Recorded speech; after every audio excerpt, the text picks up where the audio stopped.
Capítulo 6, que vai dizer assim: depois disso partiu Jesus para o outro lado do mar da Galileia, que é o de Tiberíades. E grande multidão o seguia, porque via os sinais que operava sobre os enfermos. E Jesus subiu ao monte e assentou-se ali com seus discípulos. E a Páscoa, a festa dos judeus, estava próxima.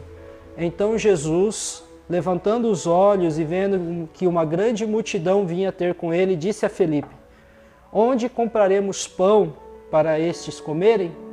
Mas dizia isto para o experimentar, porque ele bem sabia que havia de fazer. Felipe respondeu-lhe dizendo 200 dinheiros de pão não lhes bastaria para que cada um deles tome um pouco. E um dos seus discípulos, André, irmão de Simão Pedro, disse-lhe: está aqui um rapaz que tem 5 pães de cevada e 2 peixinhos, mas o que é isso para tantos? Até aqui, irmãos. Eu creio que é uma palavra muito conhecida, então não precisa eu dedilhar muito a respeito do tema, e sim da mensagem que ela traz para as nossas vidas. A gente conhece, sabe que nessa parte da história, Jesus estava em luto por João Batista, que tinha acabado de morrer, e ele pregava para aquela multidão no meio do deserto, porque dentro da cidade ele não era bem-vindo, o povo, os religiosos que tinham ali não aceitavam o ministério de Jesus. Então Jesus pregava fora da cidade, nas cercanias da cidade, no deserto. E como aonde Jesus ele ia, havia milagre, havia cura, havia libertação, isso fazia com que o povo seguisse Jesus. Era uma grande multidão, a palavra de Deus vai dizer. A palavra de Deus diz que era 5.000 homens, sem contar crianças e mulheres. Então você imagina que era uma grande multidão que seguia Jesus. E essa grande maioria dessas pessoas que seguiam Jesus naquele momento, a maioria era porque queriam um milagre. Também tinha aqueles que eram curiosos e iam lá só para ver o milagre acontecer na vida dos outros, né? E tinha várias pessoas que seguiam Jesus. E se a gente for pensar na palavra, eram poucos que seguiam Jesus pela palavra de Jesus. Eram poucos, porque eles queriam ver milagres, eles queriam ver algo diferente, algo sobrenatural acontecendo. E só que eu já tomo algo para as nossas vidas. O que acontece muito hoje com as igrejas, o povo procura muito milagre, procura muita manifestação, revelação, profecia. E são poucos aqueles que procuram verdadeiramente a palavra do Senhor. A gente entende e sabe que a palavra do Senhor é a vida e é a liberdade. Então, assim, ela nos liberta de todo aquilo que nos prende a este mundo. Todas as armadilhas, tudo aquilo que nos faz com que fiquemos no mundo, a palavra faz com que a gente seja liberto, porque ela é a verdade. Então, aquele que medita na palavra, aquele que estuda a palavra, aquele que ouve a palavra, ele está sempre se fortalecendo, se libertando, porque a palavra ela traz conhecimento, ela traz edificação para a vida do crente, para a vida do cristão. Então, a grande maioria daquele povo que seguia Jesus, poucos eram pela palavra.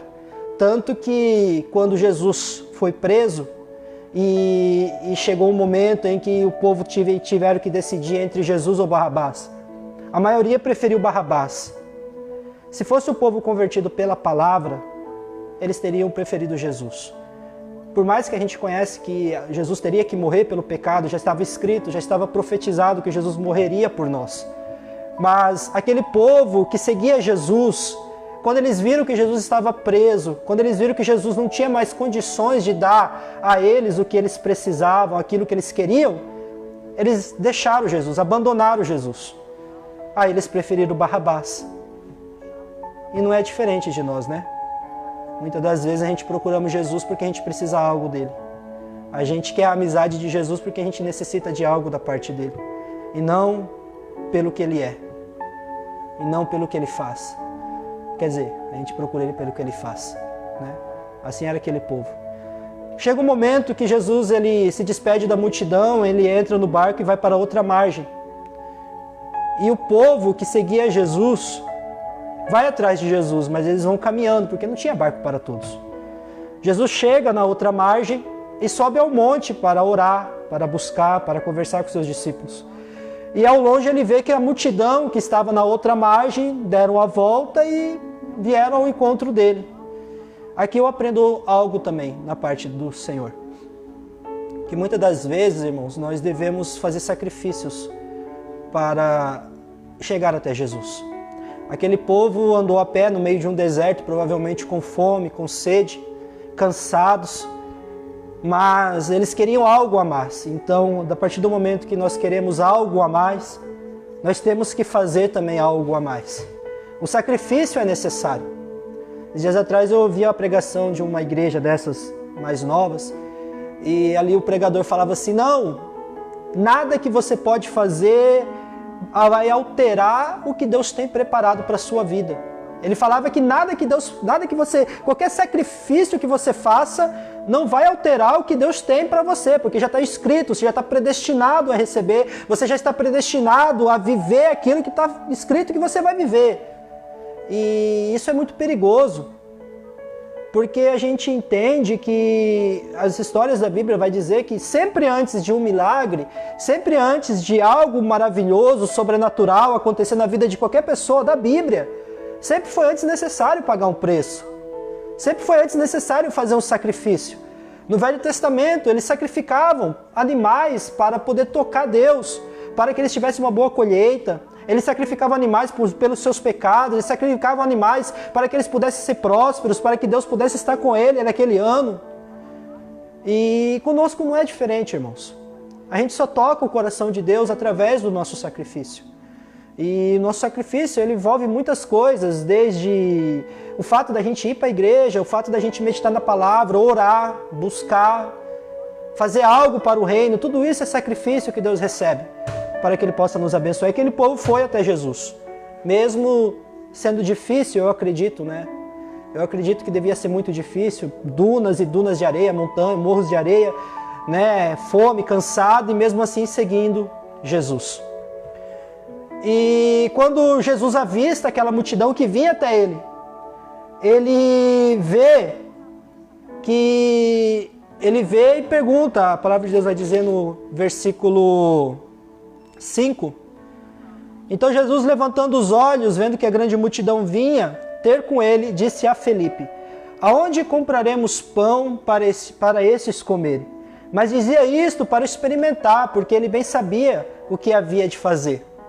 Então Jesus ele faz um teste com Felipe. Ele pergunta a Felipe aonde eles comprariam comida para aquela multidão, porque pensa, aquela multidão estava com Jesus, quem sabe desde o dia passado ou desde a manhã, e ainda estavam com Jesus e não comeram e não beberam, porque eles queriam ficar prestando atenção no que Jesus falava, no que Jesus fazia, então eles não queriam perder nada, então eles não queriam ir voltar para a cidade lá comprar pão, comprar comida e voltar, eles não queriam perder, então eles ficavam ali dedicados a Jesus, ao que Jesus estava fazendo, ao que Jesus estava falando.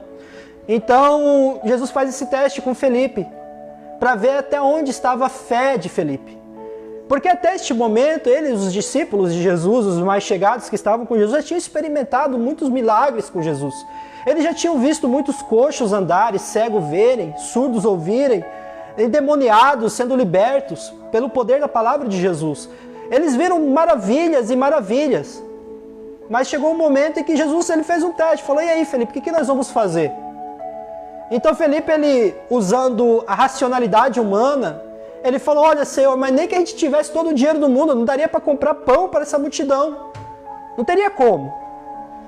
Mas Felipe, ele estava vendo apenas com os olhos humanos. E Jesus estava querendo que Felipe visse pelos olhos espirituais. Aleluia. Aleluia, essa palavra é maravilhosa.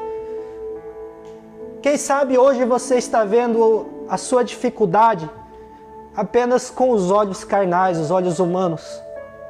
E Jesus está pedindo, está querendo de você que você feche os seus olhos humanos e comece a enxergar com os seus olhos espirituais.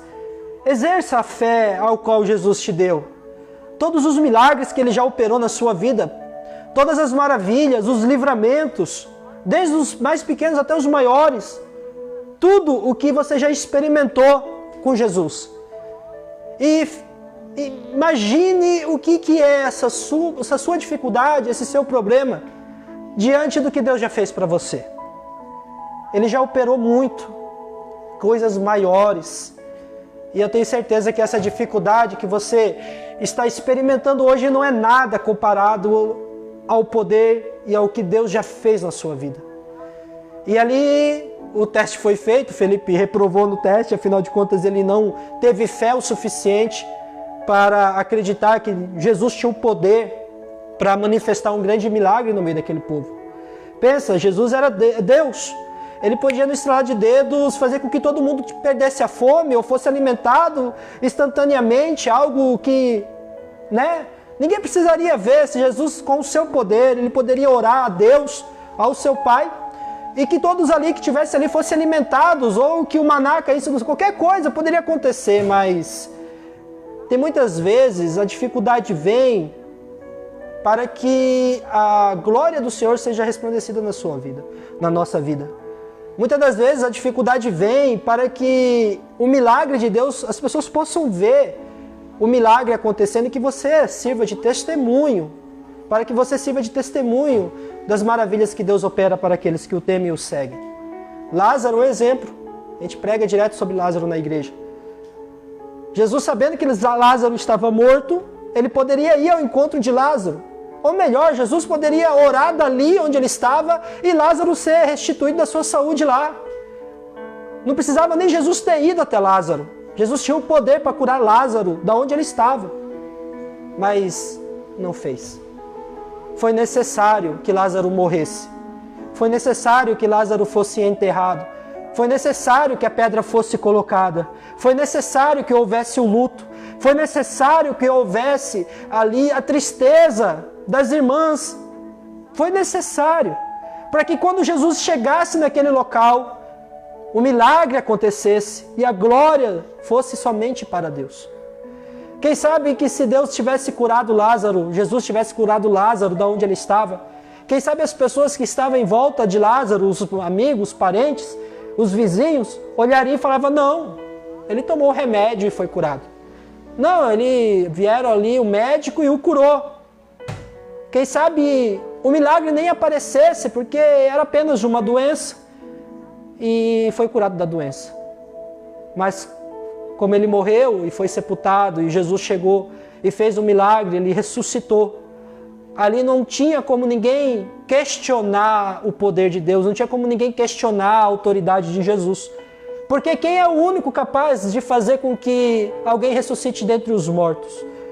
Quem é aquele que tem poder de trazer a vida àquele que está morto? Quem é aquele que tem o poder de resolver a sua dificuldade, independente do tamanho que ela seja? Independente do tamanho da pedra que hoje esteja barrando o seu milagre, que esteja barrando aquilo que você necessita. Independente do tamanho, independente do que for, Jesus tem o poder para retirar essa pedra. Jesus tem o poder para fazer com que o milagre aconteça na sua vida. E a palavra continua. E ali, certo, o pessoal que estava em volta de Jesus, mais próximo de Jesus, ouve que havia uma necessidade.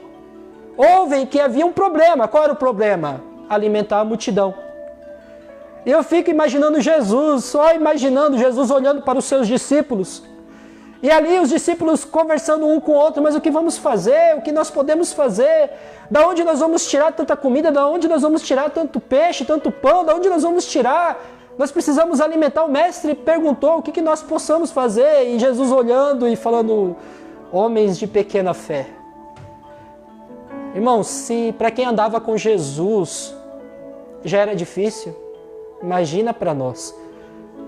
Por isso que é importante a gente sempre exercitar a nossa fé e acreditar que Jesus ele pode fazer o impossível, que Jesus pode fazer aquilo que o homem não pode fazer. Mas para isso nós precisamos acreditar e exercitar, dar condições para que o milagre possa acontecer. A condição foi dada. Existia uma multidão, existia fome, existia a necessidade de comida para aquela multidão. E ali havia um rapaz. E quem sabe, a palavra não diz, quem sabe esse rapaz chega até os discípulos de Jesus e fala, olha, eu tenho aqui um pouco de pão e um pouco de peixe. E quem sabe, eu vou muito além. Quem sabe esse jovem que ouviu a respeito da dificuldade, quem sabe ele viu milagres. Quem sabe ele experimentou alguns dos milagres que Jesus operou. E quem sabe ele imaginou, olha, se esse Jesus é capaz de fazer paralítico andar, se esse Jesus é capaz de fazer mudo falar, ele é capaz de multiplicar o que eu tenho. Para as pessoas que estavam ali, até os discípulos do Senhor Jesus, o que era 5 pães e 2 peixinhos? Não era nada comparado à grande multidão. Não era nada comparado à fome e à necessidade do momento. Tanto que no versículo 9, o André, irmão de Simão, ele vai dizer: mas o que é isso para tantos? O que é esse pouquinho para tantas pessoas? Quem sabe o que você tem hoje é pequeno comparado ao tamanho da sua dificuldade. Quem sabe a sua fé, ela possa ser pequena comparado ao tamanho do seu problema. Quem sabe hoje você seja como Davi, um rapaz franzino, pequeno, fraco, diante de um gigante de armadura, escudo e lança. Quem sabe você está de frente com o seu problema e não vê mais de onde tirar recursos. Eles não tinham mercado ao lado, eles não tinham açougue, eles não tinham peixaria, eles não tinham nada para recorrer. Eles tinham apenas Jesus. E Jesus é o suficiente para resolver todos os seus problemas. Jesus é o suficiente para resolver todas as suas dificuldades. E quando tudo só depende de Jesus, aí tudo o que é necessário para que o milagre aconteça está disposto, está posto às mesas. Às vezes, Deus só está esperando você depender apenas dele para que o milagre aconteça. Às vezes Deus está esperando que todas as suas forças se esvaem ou as suas opções se acabem para que Ele possa fazer um milagre na sua vida e que você depois não venha questionar e dizer: não, mas eu acho que não. Não. A glória é toda para Ele. O louvor é todo para Ele. Tudo é dEle. Tudo é para Ele. E se Ele fizer um milagre na tua vida, você pode ter certeza que esse milagre ele não vai servir só para você.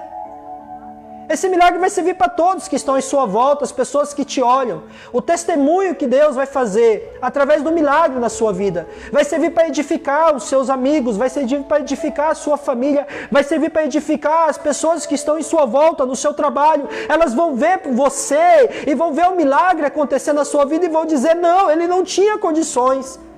Só pode ter sido Deus. Só Deus poderia fazer algo na vida dele e na vida dela. E é assim que Deus trabalha. Era pouco, 5 pães e 2 peixinhos. Mas era tudo o que Jesus precisava para fazer um milagre. Foi necessário. Foi necessário a multidão. Foi necessário a fome. Foi necessário a necessidade de alimentar a multidão. E foi necessário os 5 pães e os 2 peixinhos para que o milagre possa ser executado e feito. E eu imagino, irmãos, aquela multidão vendo 5 pães e 2 peixinhos alimentar todos eles e ainda sobra 12 cestos cheios. 12 cestos cheios. Não existe nada que pode se comparar ao milagre que Deus tem para a sua vida. Hoje você pode olhar para a tua vida e ver que você tem apenas 5 pães e 2 peixinhos. E quem sabe você pode dizer: mas o que é isso comparado à minha dificuldade? O que é isso comparado ao meu problema, ao que eu estou enfrentando, ao que eu estou necessitando de Deus? Mas é tudo que Deus precisa para fazer um milagre na tua vida. Amém? Eu creio que essa palavra é muito edificante, ela edificou muito. Enquanto eu estou aqui falando, eu estou lendo, eu sinto ela me edificando. Eu sinto ela me fortalecendo a um ponto que eu cheguei aqui com os meus problemas, as minhas dificuldades, tudo na minha mente, porque a gente sabe, né? A gente é ser humano, a gente sempre está, né? Mas como eu vou fazer isso? Como eu vou resolver isso? Como que eu vou fazer isso? Né? Mas no que a gente vai meditando na palavra, A gente vai vendo que o Deus que a gente serve, Ele é capaz de tudo. E às vezes a gente não está dando condições para que o milagre aconteça. A gente coloca a culpa em todo mundo, até em Deus. Fala, Senhor, por que não está acontecendo, Senhor? Por que o milagre não está acontecendo na minha vida? Por que não está acontecendo o que eu preciso, o que eu necessito? E às vezes você não está dando legalidade, não está dando condições para que Deus possa operar na sua vida. Amém? Dê legalidade ao Senhor. Dê condições a Deus para que o milagre possa acontecer e para que depois somente o nome dele seja glorificado. Somente o nome dele seja exaltado na terra. Amém, irmãos? Eu creio que essa palavra foi uma bênção, pelo menos para mim foi uma bênção, e que todos possam ficar com Deus, e que Deus possa guardar e abençoar cada um de vocês, que Deus possa operar algo maravilhoso na vida de cada um de vocês, que Deus possa realizar tudo aquilo que vocês necessitam, tudo aquilo que vocês precisam, que Deus possa dar condições. Eu sempre falo isso, eu sempre nas minhas orações, eu sempre peço a Deus, Deus, me dê condições, Senhor, para que eu faça a sua vontade. Me dê condições para que eu faça aquilo que o Senhor determinou na minha vida para que acontecesse. Me dê condições para que eu possa atingir os objetivos que o Senhor traçou para a minha vida. Porque o Senhor age com estratégias, mas a direção sou eu que tomo. E se eu estou na sua presença e o Espírito Santo me conduz, me dê condições para que eu possa realizar os seus projetos e que os seus sonhos possam ser realizados na minha vida. Porque os meus sonhos, o seu sonho, não é comparado aos sonhos que Deus tem para você. Não é comparado. Deus tem sempre o melhor. Deus sempre tem o melhor. Foi pregado no último culto pelo pastor Mardoqueu sobre Naamã. Eu já vou terminar, irmãos. Naamã, ele queria ser curado da lepra. E foi necessário um sacrifício. Foi necessário pagar um preço. Ele teve que se humilhar, ele teve que abaixar, ele teve que se curvar para poder ter o seu milagre. E ele teve o seu milagre. Depois de muito custo, ele teve o seu milagre. Só que, além do milagre, Deus curou o orgulho de Naamã, que era o que mais ele necessitava ser curado. A gente olha só para a lepra. A gente só consegue ver a lepra de Naamã. E Deus usou a lepra para curar algo maior nele, que foi o seu orgulho. Só que o mais lindo, e onde eu queria chegar, o mais lindo é que quando Naamã é curado, para ele queria ser curado da lepra, ele queria ter sua pele restaurada, só isso. Era o seu milagre. Só que o milagre que Deus deu para ele foi muito além do que ele queria. A palavra de Deus vai dizer que a pele de Naamã ficou como a pele de um bebê, como a pele de uma criança. Pensa, irmãos, quantos anos Naamã tinha? Vamos supor que ele tivesse 40 anos. 40 anos com a pele de um bebê. Ele queria somente a pele restaurada. Pagou um preço. Teve o seu orgulho curado. Teve a sua lepra curada. E ainda saiu com mais do que ele queria. Que a pele dele foi restaurada a ponto de ficar igual a pele de uma criança, igual a pele de um bebê. Deus tem sempre o melhor para você. Deus tem sempre o melhor para nós. Os sonhos que nós temos não é nada comparado ao que Deus tem. Amém? Vamos orar? Temos 7 pessoas online. Então vamos orar todos juntos, todos fechamos nossos olhos e oremos para que Deus venha abençoar ainda mais as nossas vidas. Senhor Jesus, Pai eterno, nessa noite, Senhor, eu te busco neste lugar. Senhor, que o Senhor venha tocar, Senhor amado, cada irmão, cada irmã que está ouvindo este áudio. Senhor, vai de encontro a cada um deles, Senhor. Que o Senhor venha restaurar os sonhos, que o Senhor venha restaurar os projetos, tudo aquilo, Senhor, que Satanás roubou. Tudo aquilo que o inimigo tirou, arrancou, impediu, entulhou. Tudo, Senhor amado, que o Senhor venha restaurar hoje, Senhor. Dê condições aos seus filhos para que eles tenham capacidade de alcançar um nível maior de intimidade contigo, ao ponto, Senhor, que nós possamos exercitar a nossa fé, Senhor Jesus, para que nós possamos experimentar tudo aquilo que o Senhor tem preparado para as nossas vidas. Todos os milagres, todas as bênçãos, tudo aquilo que o Senhor tem para as nossas vidas aqui em terra, porque o nosso milagre maior, que é a nossa salvação, isso já está lá, Senhor. Nós já estamos no caminho, esse é o nosso alvo, mas que durante este caminho que nós possamos ser bênção para este lugar, que nós possamos ser bênção para a nossa casa, que nós possamos ser bênção para a nossa rua, para a nossa família, para essa cidade, para a nossa igreja, que nós possamos ser bênção enquanto nós estivermos neste lugar, porque é passageiro, mas que nós possamos deixar algo, uma semente plantada, e que o Senhor dê condições para que essa semente possa crescer e que ela possa gerar frutos, e que esses frutos, Senhor, possam gerar mais sementes, e assim, Senhor, a sua palavra, o seu reino possa ser cada vez maior na terra. Dê graça, dê força, dê condições e dê capacidade para cada um dos seus filhos. Que o Senhor venha abençoar a família, o trabalho, o resto desta noite, e que amanhã, Senhor, seja mais um dia, que nós possamos ter mais um dia, mais uma oportunidade de fazer o que é bom, de fazer o que é certo e de fazer o que o Senhor quer para as nossas vidas. Que nós possamos ser canal de bênção. Que nós possamos, Senhor amado, ser como aquele jovem, Deus, que estava ali. E quando ele viu a necessidade das pessoas se alimentarem, e ele viu que ele tinha aqueles 5 pães e aqueles 2 peixinhos, era tudo o que ele tinha, mas foi tudo o que Jesus precisou para operar o milagre para todos aqueles que estavam ali. Que nós possamos ser assim, que nós possamos ver a necessidade e que nós possamos ter condições de ajudar a que o milagre aconteça na vida das pessoas que estão em nossas voltas. O Senhor venha abençoar cada um de nós. É o que nós te pedimos em nome do seu Filho amado Jesus Cristo, que vive e que reina para todo sempre. Amém, irmãos? Todos possam ficar com a paz do Senhor Jesus. Até domingo, em nome de Jesus.